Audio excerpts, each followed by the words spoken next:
नमस्कार आप सभी का आपके अपने चैनल आसमीन बानो पर हार्दिक स्वागत है। एक बार फिर ईपीएस 95 न्यूनतम पेंशन से जुड़ी महत्वपूर्ण खबरों के इस विशेष बुलेटिन में हम आपका अभिनंदन करते हैं। पेंशन संबंधित कई अहम अपडेट्स हैं, इसलिए अगर आप हमारे चैनल पर पहली बार आए हैं तो कृपया चैनल से जुड़ें और सब्सक्राइब करें। हमारा निरंतर प्रयास रहता है कि आप तक केवल वही खबरें पहुंचाई जाएं जो प्रामाणिक और आपसे सीधे तौर पर जुड़ी। आज की खबरों का आगाज हम कमांडर अशोक राव जी की एक महत्वपूर्ण अपील से करेंगे। राष्ट्रीय संघर्ष समिति के राष्ट्रीय अध्यक्ष कमांडर अशोक रावत सर ने एक अहम संदेश जारी किया है। उन्होंने सभी पेंशन धारकों से आग्रह किया है कि जब तक कोई अधिकृत आदेश या सर्कुलर प्राप्त ना हो तब तक सोशल मीडिया पर वर्षों से प्रसारित हो रहे विभिन्न प्रकार के वीडियो और ऑडियो संदेशों से दूरी बनाए रखें। कमांडर अशोक राव जी का यह स्पष्ट संदेश सोशल मीडिया पर फैल रही तरह तरह की अपुष्ट खबरों के संदर्भ में आया है। उन्होंने एक बार पुनः सभी से संगठित रहने की अपील करते हुए कहा है कि कोई भी कदम उठाने से पहले समिति को सूचित करें। आपकी संगठित शक्ति ही हमारी शीघ्र विजय सुनिश्चित करेगी। आगे बढ़ते हुए श्री विलास पाटिल सर द्वारा जारी प्रेस विज्ञप्ति पर नजर डालते हैं, जो ईपीएस 95 नेशनल एजुटेशन कमेटी द्वारा बुलढाना महाराष्ट्र में चलाए जा रहे दैनिक अनशन से संबंधित है। हम पुनः आपसे अनुरोध करते हैं कि यदि आप इस समय हमारे चैनल पर नए हैं तो चैनल को सब्सक्राइब अवश्य करें। जैसा कि हम हमेशा कहते हैं, आपके इस बेटे को आपका आशीर्वाद मिलता रहना चाहिए, क्योंकि हम निरंतर आपसे जुड़ी खबरें आप तक पहुंचाते रहते हैं। विशेष रूप से गुजरात, महाराष्ट्र, कर्नाटक, तमिलनाडु, केरल, आंध्र प्रदेश, पश्चिम बंगाल, उत्तर प्रदेश, बिहार, राजस्थान और हरियाणा के पेंशनर्स हमारे चैनल को विश्वास भरी नजरों से देखते और सुनते हैं। आप सभी का हृदय से आभार और धन्यवाद। आपका सहयोग हमें आपकी आवाज को राज्य और केंद्र सरकार तक पहुंचाने में और भी शक्ति देगा।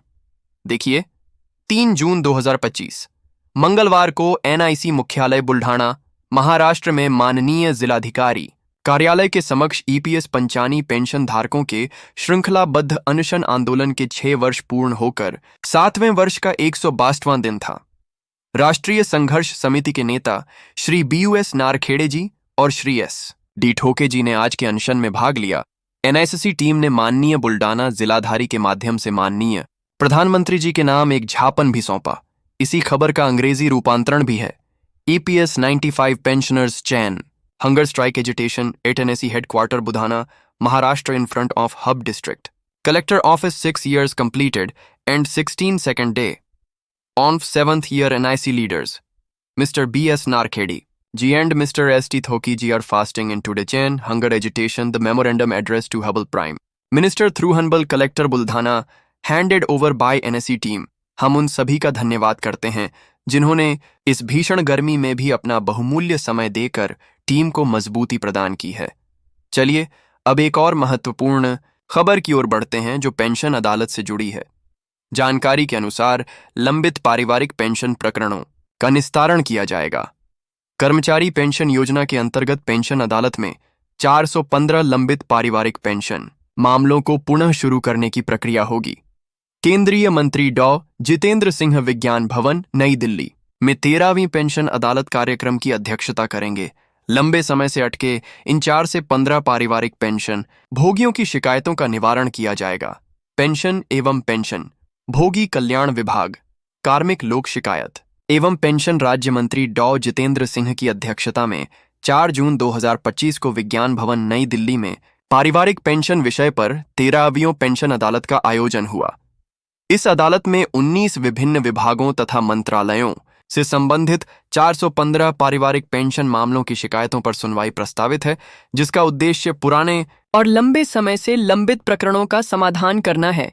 इससे पेंशन भोगियों को पारिवारिक पेंशन शुरू होने में हुई देरी के कारण उलूशान भारी बकाया राशि का भुगतान या प्रक्रियागत देरी के कारण पेंशन के सही प्रसंस्करण और वितरण न होने की स्थिति में उनके उचित हक को दिलाने में सुविधा होगी। विभाग व लंबित मामलों की सूची इस प्रकार है।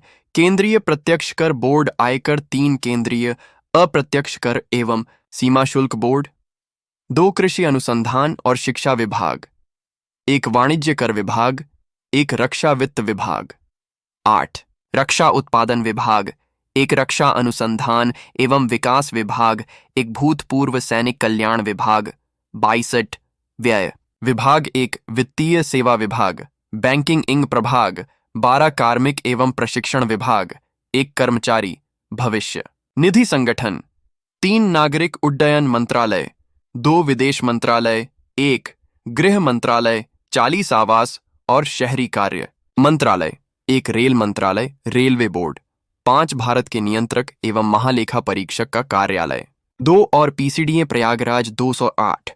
इस प्रकार कुल 415 आवेदनों पर आज महत्वपूर्ण निर्णय हो सकता है। यह थी हमारे पास उपलब्ध नवीनतम जानकारी, जिसे हमने आप तक पहुंचाने का प्रयास किया। आप सभी जानते हैं कि हम केवल प्रामाणिक खबरें ही आप तक लाते हैं, क्योंकि हम राष्ट्रीय संघर्ष समिति से जुड़े हैं और उनसे संबंधित समाचारों को प्राथमिकता के आधार पर अपने चैनल पर प्रसारित करते हैं। एक बार फिर आप सभी का बहुत बहुत धन्यवाद। आज का दिन विशेष है और आज से 30 जून 2025 तक जैसे जैसे आपसे संबंधित खबरें आएंगी, हम उन्हें आप तक पहुंचाते रहेंगे।